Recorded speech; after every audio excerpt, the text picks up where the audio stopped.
Dans mon précédent sermon, j'évoquais Sa'd bin Mu'adh.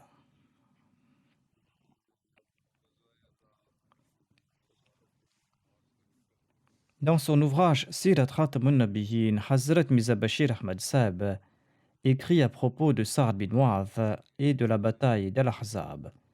Il déclare que les musulmans n'avaient pas perdu beaucoup de vie lors de cette bataille. Seuls 5 ou 6 d'entre eux étaient tombés à martyrs. Sa'd bin Mu'adh, le chef de la tribu Aus, a subi une blessure grave dont il n'a pas pu se remettre. Cette perte des musulmans ne pouvait être comblée. Seuls 3 hommes de l'armée des mécréants ont été tués. Cependant, par cette bataille, les Korachites ont subi un tel coup qu'ils n'ont jamais eu le courage de rassembler un groupe aussi important pour sortir de nouveau et attaquer Médine. La prophétie du saint prophète Mohammed paix soit lui s'est accomplie à la lettre. Comme je l'avais mentionné dans mon précédent sermon, le saint prophète paix soit lui avait déclaré que les mécréants n'auraient pas le courage de lancer de nouvelles attaques contre les musulmans. Sa'd bin Mu'adh a été blessé au poignet lors de la bataille du fossé et il est tombé à martyr suite à cette blessure. Aïcha radhiyallahu anha relate: J'étais sorti lors de la bataille du fossé et je suivais les pas des gens. Quand j'ai entendu un son derrière moi, je me suis retourné pour voir Sa'd bin Mu'adh en compagnie de son neveu Harith bin Aus portant leur bouclier. Je me suis assise, dit Aïcha. Sa'd bin Mu'adh est passé à côté de moi en citant les couplets suivants. Il disait dans ces couplets que attends un peu jusqu'au moment de l'attaque. La mort est bien séante lorsqu'elle arrive à l'heure désignée.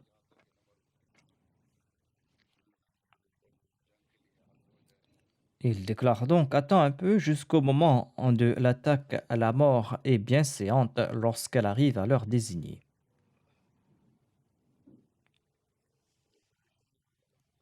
Aïcha radhiyallahu anha relate ceci. Sa'd bin Mu'adh portait une cotte de mailles dont les 2 côtés pendaient. Cela était en raison du fait qu'il était corpulent. Aïcha déclare: J'avais peur que Sa'd allait se blesser sur ses flancs, car son armure s'y pendait. Sa'd était grand et il était corpulent. Ibn Arika a blessé Sa'd bin Mu'adh. Ibn Arika était aussi connu comme Habban bin Abd Munaf. Il appartenait à la tribu Amir bin Louis. Son père se nommait Arika.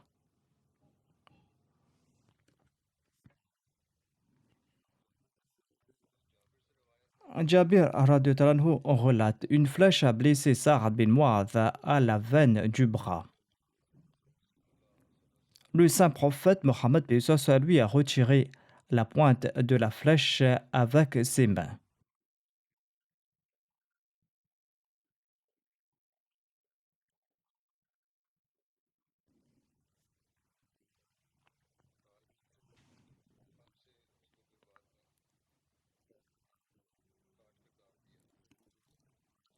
Le saint prophète paix soit sur lui a ouvert la blessure avec la pointe de la flèche et l'a pansée. La blessure s'est enflée par la suite.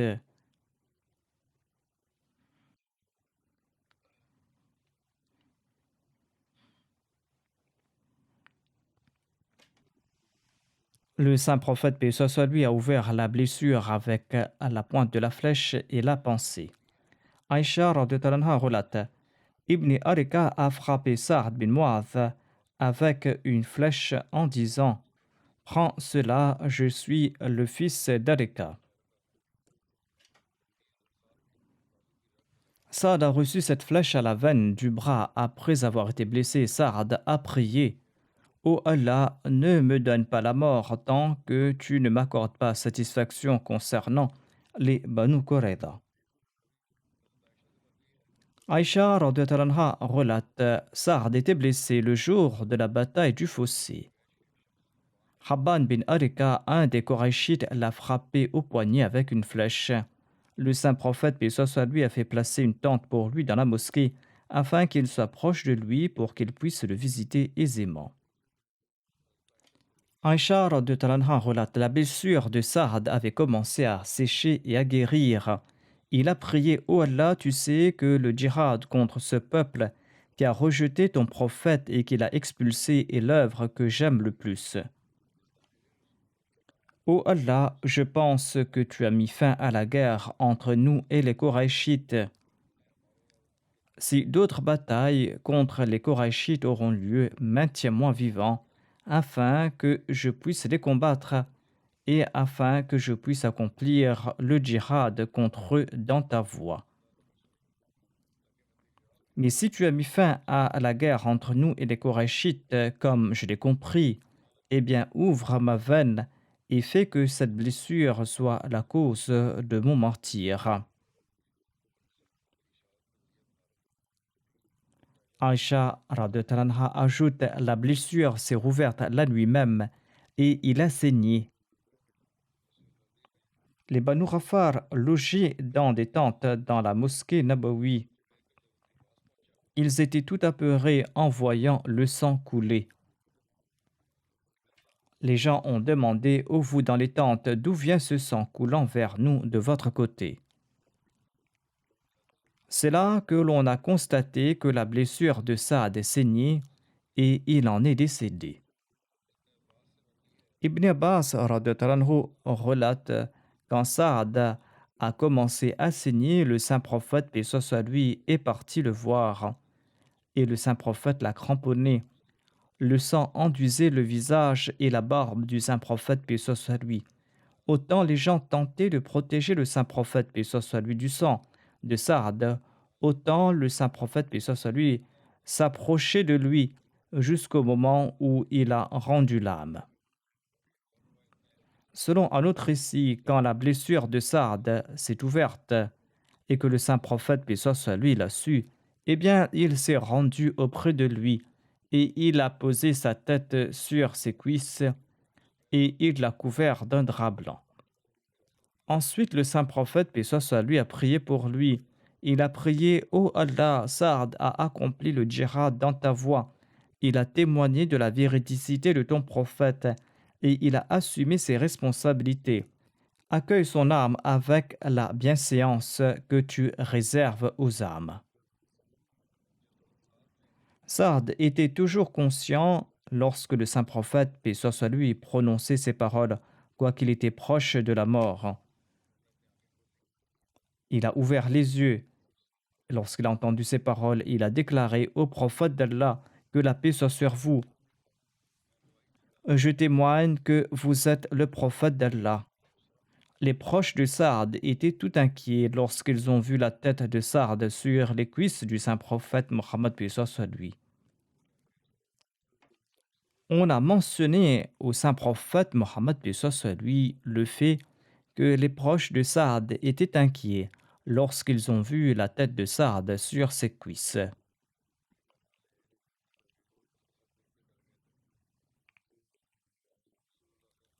En entendant cela, le saint prophète, paix soit sur lui, a déclaré: je demande à Allah d'envoyer pour la mort de Saad un plus grand nombre d'anges que le nombre de ses proches présents. C'est ainsi que le saint prophète, paix soit sur lui, a prié pour lui. Anas radhiyallahu anhu relate: on a offert à l'envoyé d'Allah un manteau de soie fine. Le saint prophète, paix soit sur lui, interdisait le port de ce tissu. Les gens s'étonnaient de la qualité de cette soie. Le saint prophète Mohammed, paix soit sur lui, a déclaré: je jure par celui qui détient ma vie entre ses mains, le mouchoir de Saad au paradis doit être encore plus beau. Ceci est un récit tiré d'Al-Bukhari. En voyant ce tissu, dans la main du saint prophète, puis soit lui, il croyait peut-être qu'il l'utiliserait alors qu'il interdisait son utilisation. En tout cas, le saint prophète, puis soit lui, l'a montré aux autres qui en étaient tout impressionnés, comme le laisse entendre le récit suivant de Muslim.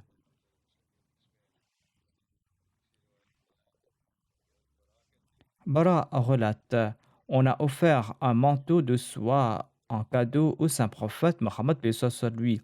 Ses compagnons l'ont touché et ils étaient impressionnés par sa douceur. Sur ce, le saint prophète, paix soit lui, a déclaré: Vous vous étonnez de sa douceur, certainement le mouchoir de Sa'ad bin Mu'adh au paradis est meilleur et il est plus doux. Jabir radiallahu anhu relate: J'ai entendu le saint prophète Mohammed, paix soit lui, déclarer: Le trône de Dieu a tremblé à la mort de Sa'ad bin Mu'adh. Ceci est un récit tiré d'Al-Bukhari. Selon le récit de Muslim, Anas bin Malik a déclaré: Le trône d'Ar-Rahman a frémi lorsque le saint prophète, paix soit lui, a déposé la dépouille de Sa'ad bin Mu'adh. Hazrat Mirza Bashir Ahmad Seb a expliqué davantage ce sujet. Il a déclaré à ce propos que la blessure de Sa'ad bin Mu'adh, le chef de la tribu Aus, blessure qu'il avait subie au poignet à l'occasion de la bataille du fossé, eh bien cette blessure n'a pas complètement guéri malgré des soins inlassables. Sa blessure se rouvrait après avoir guéri un peu. Il était un compagnon sincère et le saint prophète, paix soit lui, était très préoccupé par ses soins. De ce fait, de retour de la bataille du fossé, le saint prophète, paix soit lui, a ordonné qu'il soit logé dans une tente dans la cour de la mosquée, afin qu'il puisse vérifier facilement ses progrès. Saad a été confié aux soins d'une musulmane au nom de Rufaïda. Rufaïda, qui était experte en soins médicaux.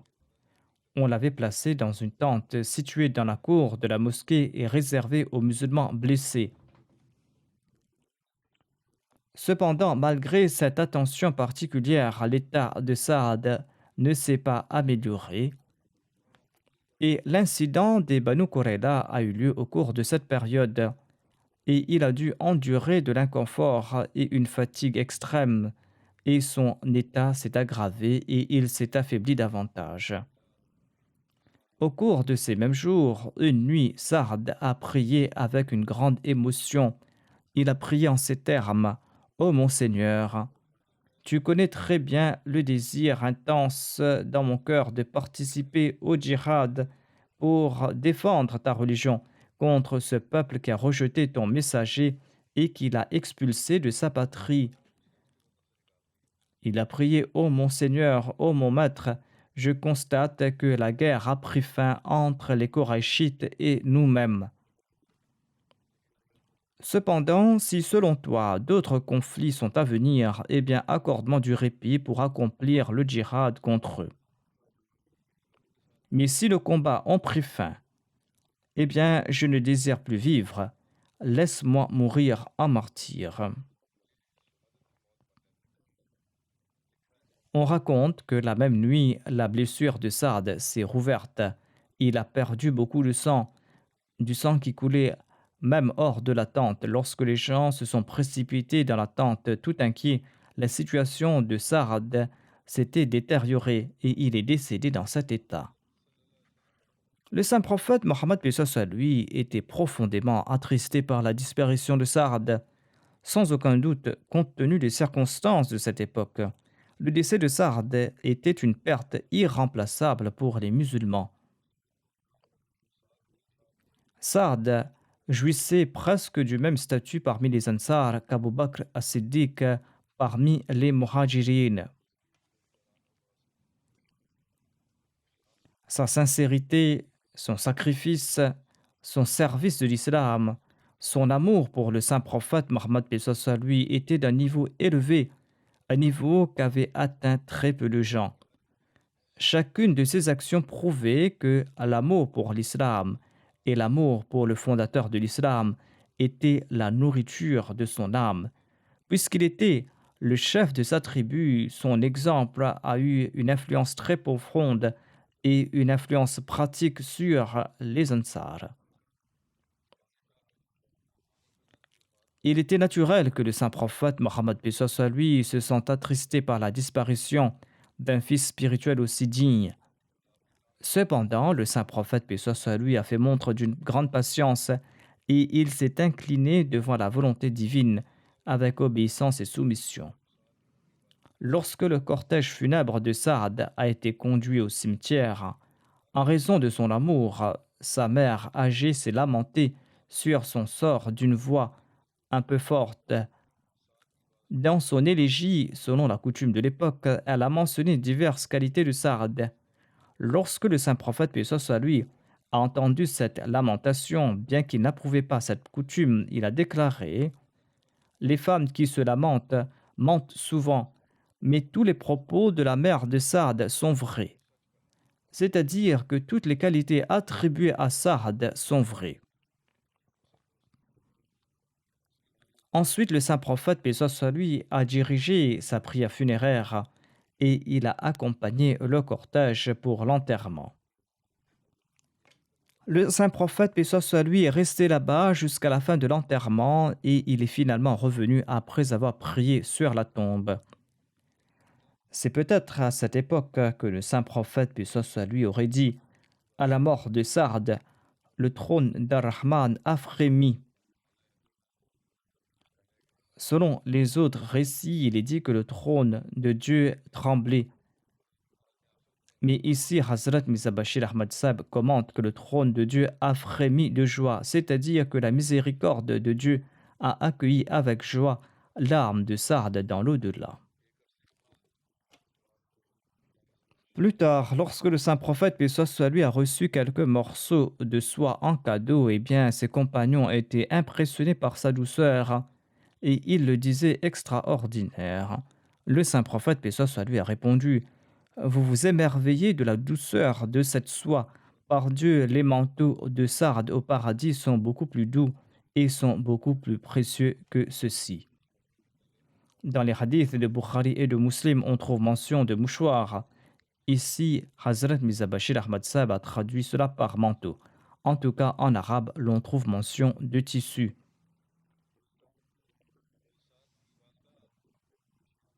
Accablée de tristesse, la mère de Saad a récité ces vers. Elle a déclaré, la mère de Saad, s'attriste de la séparation d'avec celui qui était la personnification de l'intelligence, de la bravoure et de la bonté. Que dire de sa dignité, lui qui a comblé tous les vides?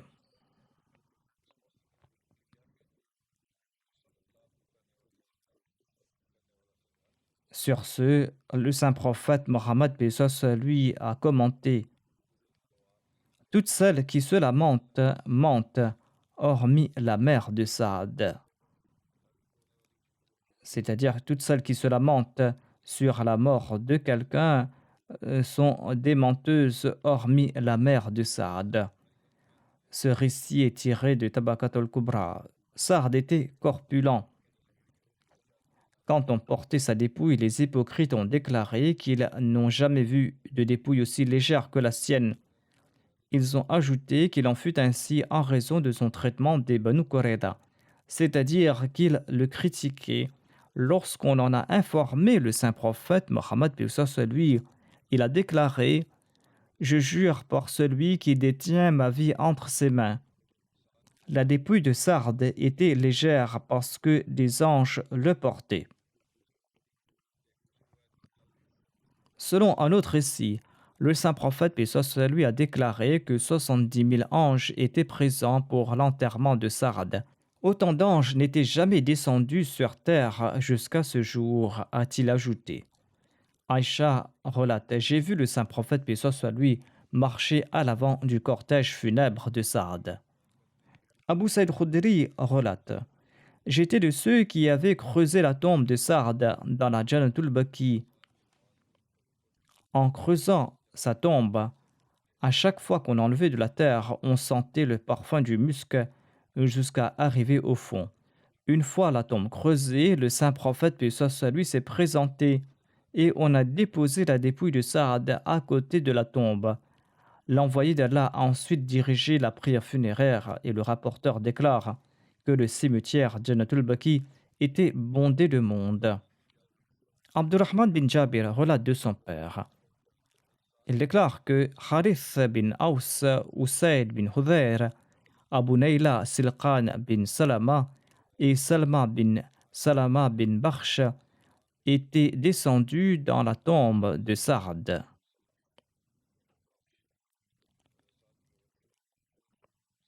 Le saint prophète, paix soit sur lui, était à côté des pieds de Sa'd. Quand on l'a descendu sa dépouille dans la tombe, eh bien le teint du visage du saint prophète, paix soit sur lui, a changé. Il a récité à 3 reprises Subhanallah, et tous les compagnons en ont fait de même à 3 reprises, tant et si bien que leur voix résonnait dans la Jannatul Baqi. Ensuite, le saint prophète, paix soit sur lui, a récité Allahu Akbar à 3 reprises. Tous ses compagnons en ont fait de même à 3 reprises, tant et si bien que leur voix résonnait dans toute la Jannatul Baqi. On a demandé au saint prophète, paix soit sur lui, ô envoyé d'Allah, nous avons vu le changement sur votre visage. Vous avez récité Subhanallah à 3 reprises. Quelle en est la raison? Il a répondu, la tombe de Sa'd était exiguë pour lui et on l'a pressé. Si cela pouvait offrir le salut à quelqu'un, Sa'd en aurait certainement bénéficié. Et c'est ainsi qu'Allah a élargi sa tombe pour lui. Miswar bin Rifa Qudri relate que la mère de Sa'd bin Mu'adh s'est présentée lorsqu'on déposait la dépouille de Sa'd dans la tombe. Les gens ont tenté de la renvoyer, mais le saint prophète, paix soit sur lui, a demandé qu'on la laisse s'approcher. Elle est venue, elle a vu Saad avant qu'on ne ferme la tombe. Elle a dit, je suis certaine que tu es auprès d'Allah. Le saint prophète, paix soit sur lui, a présenté ses condoléances à la mère de Saad et il s'est assis dans un coin. Les musulmans ont comblé la tombe de terre, l'ont aplanie et l'ont aspergée d'eau. Le saint prophète, paix soit sur lui, s'est approché de la tombe. Il a attendu quelque temps, ensuite il a prié. Ensuite il est retourné. Aïcha radhiyallahu anha relate, en sus du décès du saint prophète Mohammed paix soit sur lui et du décès d'Abu Bakr et d'Omar, la disparition de Saad était l'un des décès qui avait le plus attristé les musulmans. Saad bin Mu'adh est décédé à l'âge de 37 ans. Le saint prophète paix soit sur lui a dit à la mère de Saad, ta tristesse ne va-t-elle pas disparaître, tes larmes ne cesseront-elles pas de couler?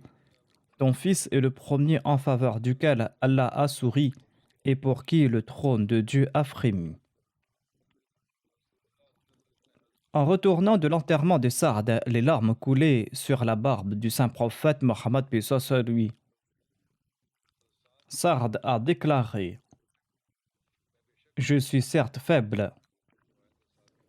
C'est un récit concernant Sa'd. Il déclare, je suis certes faible, mais je suis très ferme sur 3 pratiques.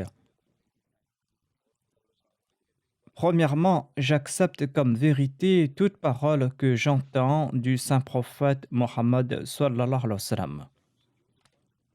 C'est-à-dire, je n'ai jamais eu de doute à ce propos.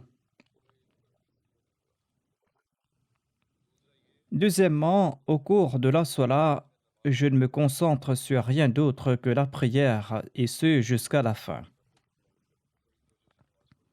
C'est-à-dire qu'il accomplit sa prière avec une grande concentration.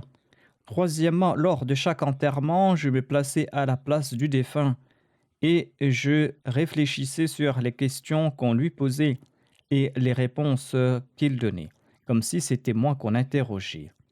Ainsi donc, il se souciait de l'au-delà.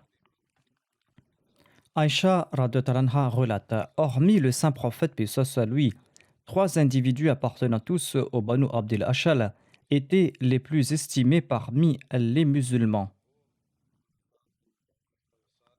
Il s'agit de Sa'd bin Mu'adh, Usaid bin Hudayr et Abbad bin Bishr.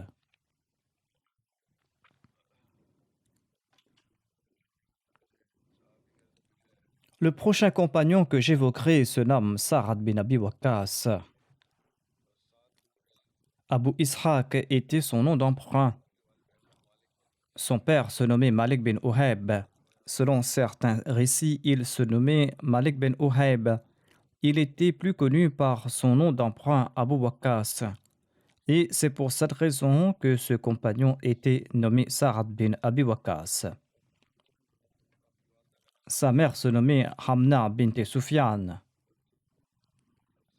Sa'ad bin Abi Waqqas appartenait à la tribu Banu Zuhra des Qurayshites. Il faisait partie de ces 10 compagnons auxquels le saint prophète Mohammed lui avait donné la bonne nouvelle du paradis au cours de leur vivant. Ces compagnons étaient connus comme les 10 bienheureux.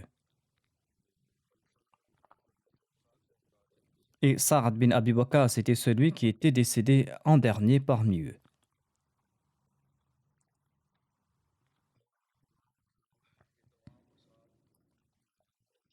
Tous ses compagnons étaient des muhajirin, c'est-à-dire ses 10 compagnons, et le saint prophète, paix soit lui, était satisfait d'eux au moment de son décès. Sa'ad bin Abi Waqqas relate ceci à propos de sa conversion. Il déclare: personne n'a embrassé l'islam le jour que je l'ai fait. J'ai attendu 7 jours, j'étais moi-même un tiers des musulmans. C'est-à-dire qu'il n'y avait que 3 musulmans.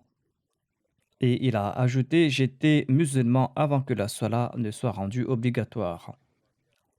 La fille de Saad relate sa conversion à l'islam. Sa'ad bin Abi Waqqas a déclaré: dans un songe, je me suis vu dans l'obscurité et je ne voyais rien. Soudainement, j'ai vu la lune qui s'est levée et j'ai marché dans la direction de la lune.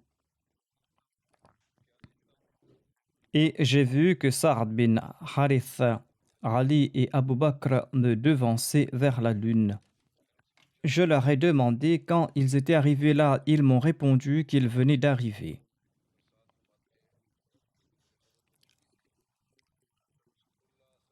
Saad a déclaré que je savais que le saint prophète, paix soit lui, invitait les gens secrètement vers l'islam.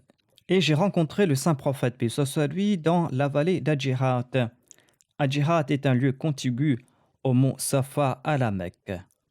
Le saint prophète, paix soit lui, y faisait paître ses chèvres.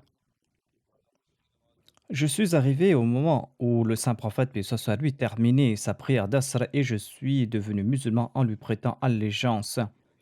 Aïcha bint Sa'd, la fille de Sa'ad bin Abi Waqqas, relate qu'il a déclaré: j'avais 17 ans quand je suis devenu musulman.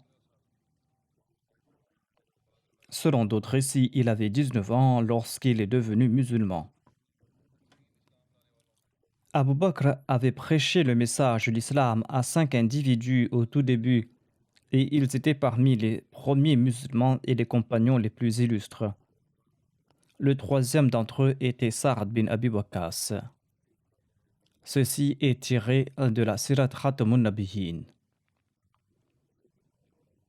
Sa'ad était jeune à l'époque et il avait environ 19 ans. Il appartenait à la tribu Banu Zuhra et il était très brave. C'était lui qui avait conquis l'Irak au cours du califat d'Umar. Et il est décédé à l'époque de l'émir Muawiyah. Sa'ad bin Abi Waqqas a relaté de nombreux récits du saint prophète Mohammed paix soit sur lui. Le fils de Sa'ad, Musab, relate ceci. Mon père m'a raconté que sa mère avait juré de ne jamais lui adresser la parole tant qu'il ne répudie pas l'islam. C'est-à-dire la mère de Saad avait juré de ne jamais lui adresser la parole tant qu'il ne répudie pas l'islam. Ainsi, elle avait cessé de manger et de boire. Elle a dit à Saad: tu dis que ta religion t'enjoint la bienveillance à l'égard des parents. Tu dis que Dieu, dans l'islam, t'enjoint la bienveillance à l'égard des parents. Moi, je suis ta mère et je t'ordonne d'abandonner cette religion. Elle a dit, écoute ce que je te dis, abandonne cette religion. Elle n'a rien mangé pendant 3 jours, tant et si bien qu'elle s'est évanouie.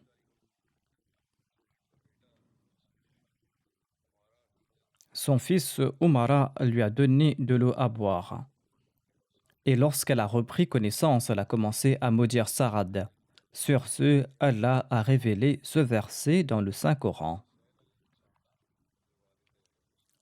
Wa waswayna al-insana biwalidayhi husna. Nous avons enjoint à l'homme la bonté envers ses parents.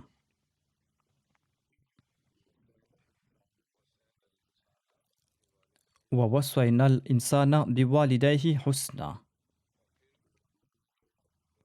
Ensuite, dans la sourate Luqman, Allah déclare Wa in jahadaka ala an tushrika bi. S'ils discutent avec toi pour te faire associer des égaux à moi, eh bien, tu ne dois pas les obéir.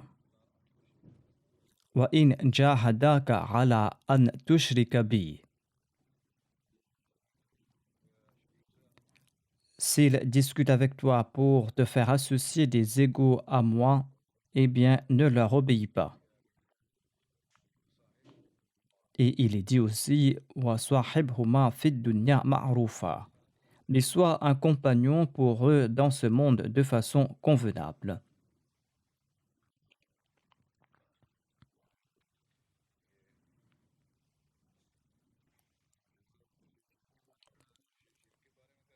S'ils discutent avec toi concernant l'attribution de partenaires à Dieu, eh bien, ne les obéis pas. Mais maintiens les relations avec eux concernant les affaires de ce monde et sois bienveillant envers eux. Wa sahibhuma fid dunya ma'rufa. Maintiens de bonnes relations avec eux.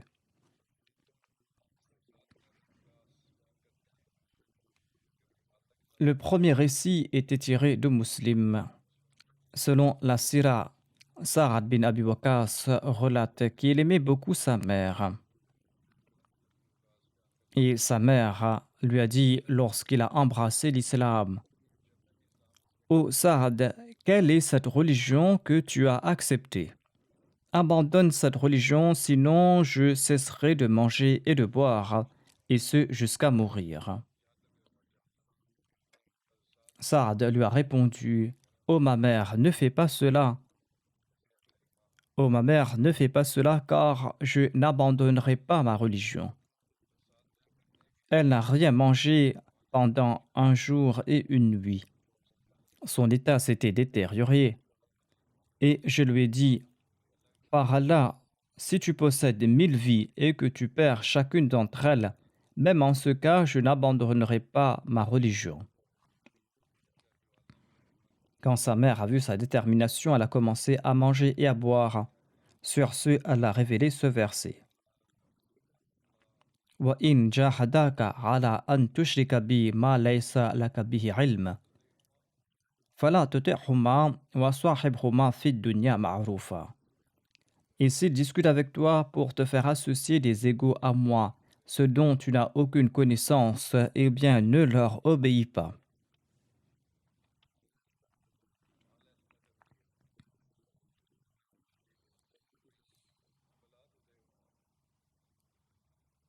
Ne les obéis pas s'ils discutent avec toi pour te faire associer des égaux à moi, des égaux concernant tu n'as aucune connaissance, mais sois un compagnon pour eux dans ce monde de façon convenable. Le saint prophète, paix soit sur lui, disait de Saad qu'il était son oncle maternel. Un jour, Saad venait dans sa direction. Le saint prophète, paix soit sur lui, lui a dit « Voici mon oncle, montrez-moi le vôtre si vous avez un oncle comme le mien. »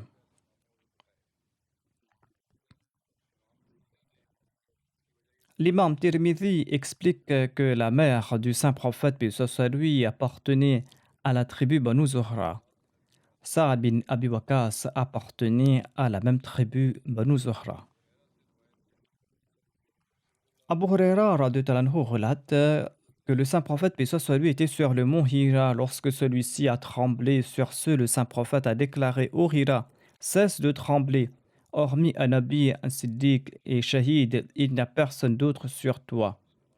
Le saint prophète, paix soit lui, Abu Bakr, radhiyallahu anhu, Omar, radhiyallahu anhu, Uthman, Ali, Talha bin Ubaidullah, Zubair bin Al-Awwam et Saad bin Abi Waqqas étaient sur le mont Hira.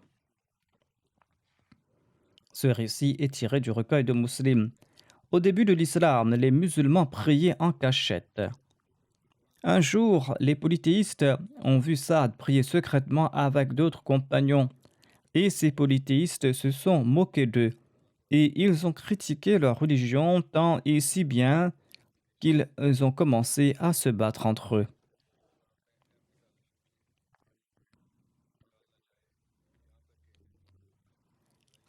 Saad a frappé durement un polythéiste avec un os de chameau, le blessant à la tête. C'était la première blessure causée pour l'islam. Les mécréants avaient boycotté les musulmans à la Mecque et ils les avaient exilés dans la vallée d'Abu Talib. Saad bin Abi Waqqas faisait partie de ces musulmans qui avaient été persécutés et avaient été exilés dans cette vallée.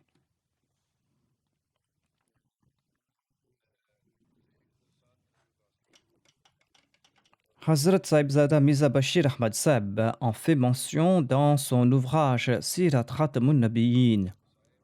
Il déclare lire les difficultés et la persécution que les exilés étaient obligés de supporter fait trembler le corps.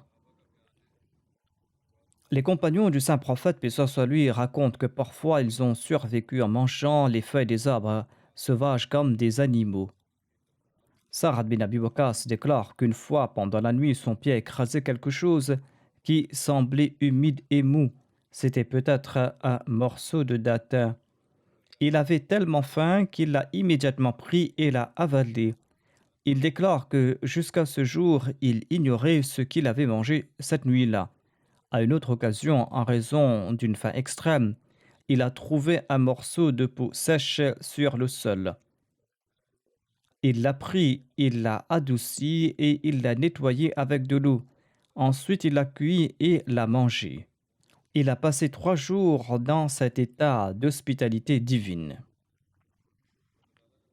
Quand Allah a ordonné aux musulmans d'émigrer, Saad est parti lui aussi vers Médine. À Médine, il a logé chez Utba bin Abi Waqqas, son frère polythéiste. Utba avait commis un crime à la Mecque et c'est pour cette raison qu'il avait élu domicile à Médine. Saad était parmi les tout premiers émigrants. Il était venu à Médine avant que le saint prophète, paix soit lui, ne s'y rende. Le saint prophète, paix soit lui, a établi un lien de fraternité entre Saad bin Abi Waqqas et Moussa bin Umair. Selon un autre récit, il avait établi ce lien avec Saad bin Mu'adh.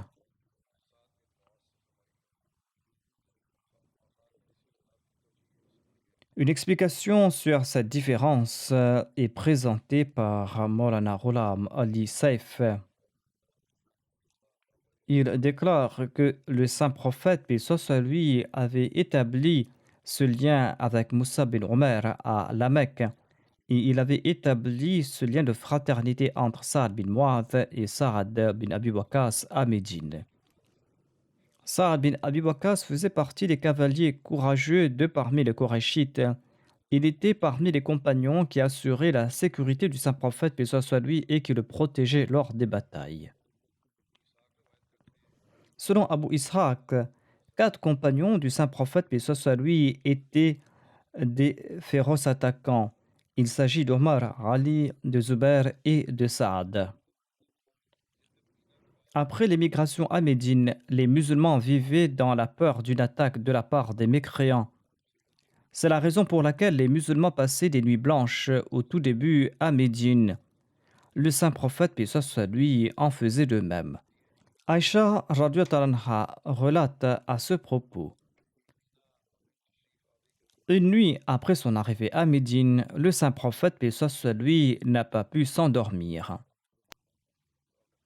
Le saint prophète a déclaré: si seulement un de mes pieux compagnons pouvait venir assurer ma sécurité. Bientôt, nous avons entendu le cliquetis d'une armure. Qui est-ce a demandé le saint prophète, paix soit lui? C'est Saad bin Abi Waqqas, a répondu la personne. Le saint prophète, paix soit lui a demandé: Pourquoi es-tu venu là? Saad bin Abi Waqqas a répondu: Je m'étais inquiété du saint prophète, du prophète d'Allah, et c'est pour cette raison que je me suis présenté pour monter la garde pour vous. Le saint prophète, paix soit lui, a prié pour lui et s'est endormi.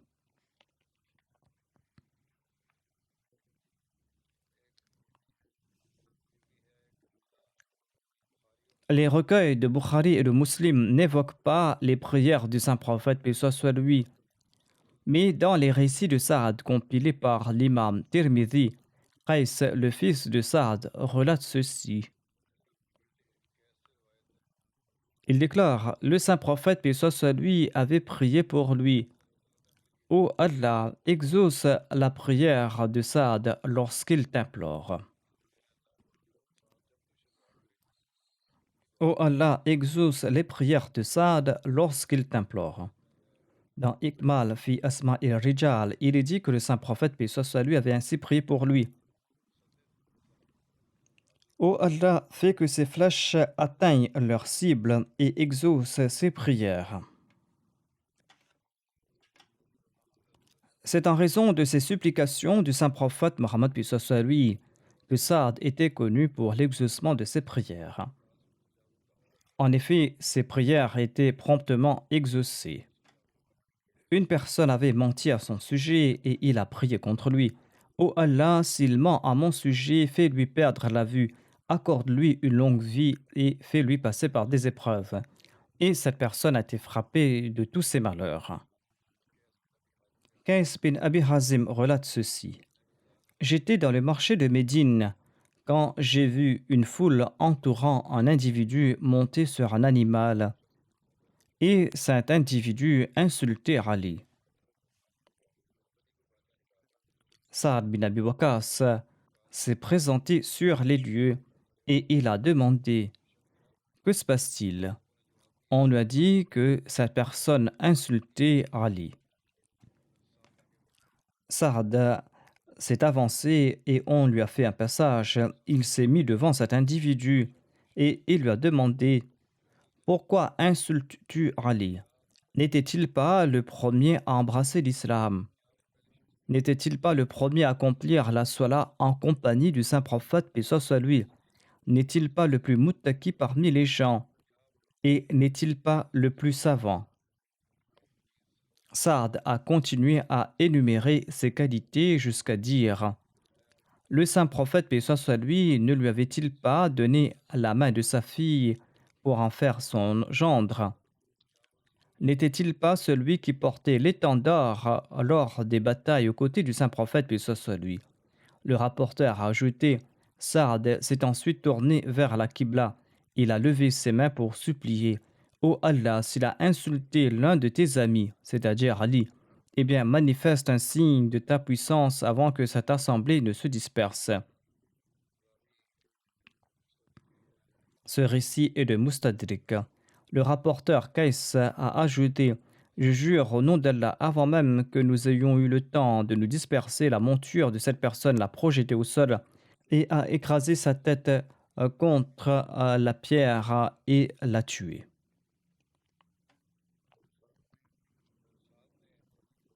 Saad avait assuré la protection du saint prophète, paix soit lui, la nuit qui avait suivi l'hégire du saint prophète. Et nous trouvons un récit similaire dans l'histoire lors de la bataille du fossé. Hazrat Muslim Maud relate à ce propos. Aïcha relate: Le saint prophète, paix soit lui, se fatiguait en faisant des rondes. Il faisait des rondes, assurer la sécurité comme les autres compagnons. Et il le faisait jusqu'à être épuisé par le froid. Il a ajouté: Il venait ensuite s'allonger quelques instants avec moi sous la couverture, mais dès que son corps se réchauffait, il repartait de nouveau protéger le fossé. Ainsi, à force de rester continuellement éveillé, un jour, il était extrêmement épuisé Et le soir, il a dit, si seulement je pouvais compter à cet instant sur un musulman sincère afin que je puisse m'endormir. À cet instant, de l'extérieur, il a entendu la voix de Sa'ad bin Abi Waqqas.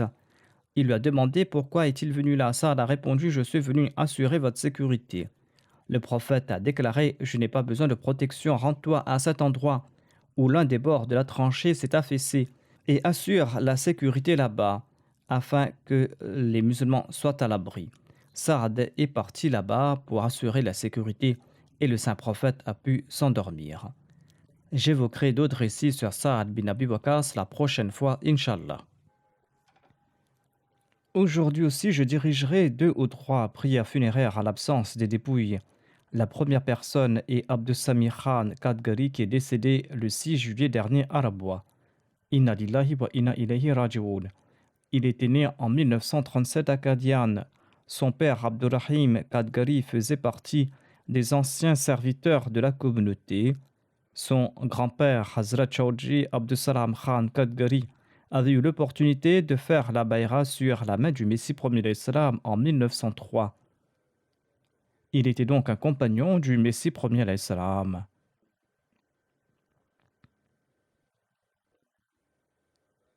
Son grand-père avait fait la bayra sur la main du Messie premier d'Islam en 1903. Et il était un compagnon du Messie premier d'Islam. Le défunt a étudié à l'école élémentaire de Qadian. Ensuite, après la partition de l'Inde et du Pakistan, il a fait son brevet des collèges à Rabwa. Il a un fils et une fille. Sa femme est décédée 3 ou 4 ans de cela. En 1960, le défunt a obtenu sa licence et la même année, il a commencé à enseigner provisoirement au lycée Talim Islam.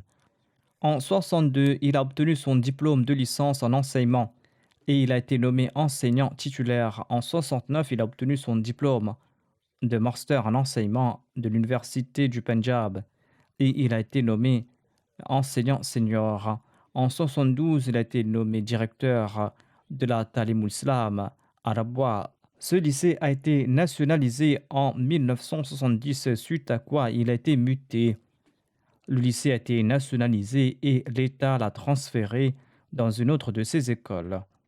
Ainsi donc, il a enseigné dans différentes écoles et de 2005 à 2009, il a servi en tant que Zaïm Ansarullah et de 2013 à 2016, il a servi en tant que président de la communauté du quartier Darul Rahmat Sharki de Rabwa. Il a également été mon enseignant à l'école. Il enseignait d'une très belle façon, la douceur se lisait toujours sur son visage et il était un très bon pédagogue. Qu'Allah fasse preuve de pardon et de miséricorde à son égard et qu'il exalte son rang et qu'il permette à ses enfants de rester toujours attachés au califat et à la Jamaat. La deuxième prière funéraire sera celle de Sayyid Mujibullah Sadiq Saeb. Il est décédé le 28 mai dernier à l'âge de 83 ans. Inna lillahi wa inna ilayhi raji'un. Il était le fils de Sayyid Sadiq Ali Saeb et de Sayyida Salma Begum Sahiba, la fille de Sayyid Mahboub Alim Behari. Le défunt est né et il a grandi dans le village béni de Qadian. Son père, Sayyid Sadiq Ali de Charanpur, a eu l'opportunité de faire la bayra sur la main du premier calife.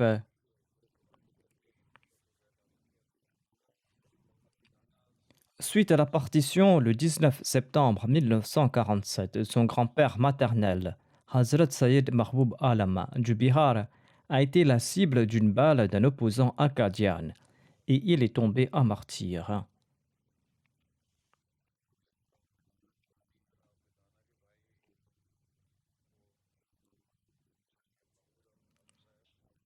Le frère de son grand-père maternel, Sayyid Mahboub Alam Saheb, était auditeur de la Sadr Anjuman Ahmadiyya et il avait également eu l'opportunité de venir à pied du Bihar à Qadian pour faire la bayra.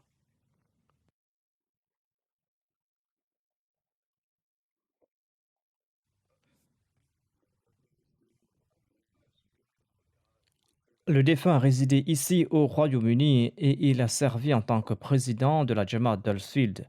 Après sa retraite, il a servi de manière bénévole au sein du bureau de l'Amir Saheb pendant 16 ans. Il a servi avec un grand dévouement. Sa douceur transparaissait toujours sur son visage.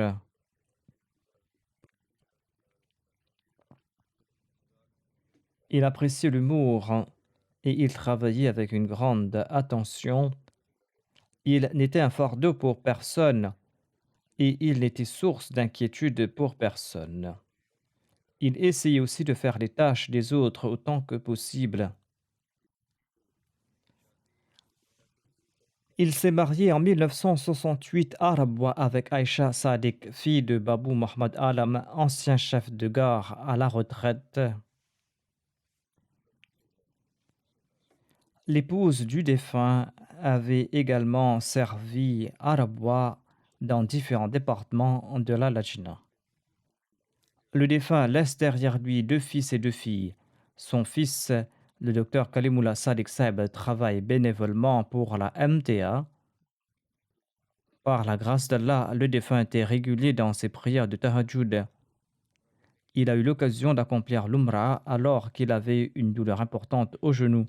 Sa femme a relaté que malgré le fait qu'on avait apporté une chaise roulante, il avait refusé en disant que je souhaite profiter des bienfaits de l'Umrah. Je vais donc marcher. Il était également très soucieux concernant ses cotisations. Ses enfants et les autres m'ont fait part de ses nobles qualités. Les enfants vantent tout naturellement les qualités de leurs parents. Et par la grâce d'Allah, ces enfants sont très liés à la communauté. Cela montre qu'il leur a inculqué l'amour du califat et l'amour de la communauté et qu'il leur a prodigué une éducation de très grande qualité. Comme l'a mentionné le saint prophète Mohammed lui, les voisins et les connaissances d'une personne fournissent les véritables témoignages au sujet de sa piété, de sa personnalité et attestent de sa piété.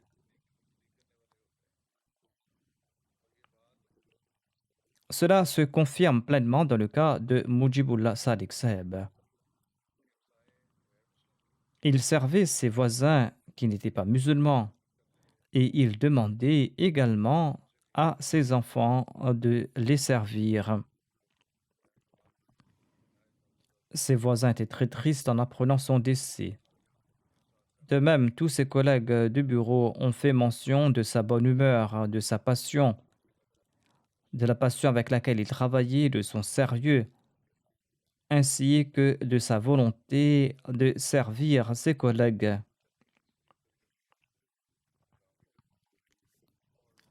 S'il souhaitait offrir un thé à quelqu'un, il le préparait lui-même. Lorsque j'ai déménagé à Islamabad l'année dernière, il m'avait fait part de son inquiétude lors d'une audience privée et il m'a dit: comment allons-nous pouvoir faire la prière du vendredi derrière vous chaque semaine?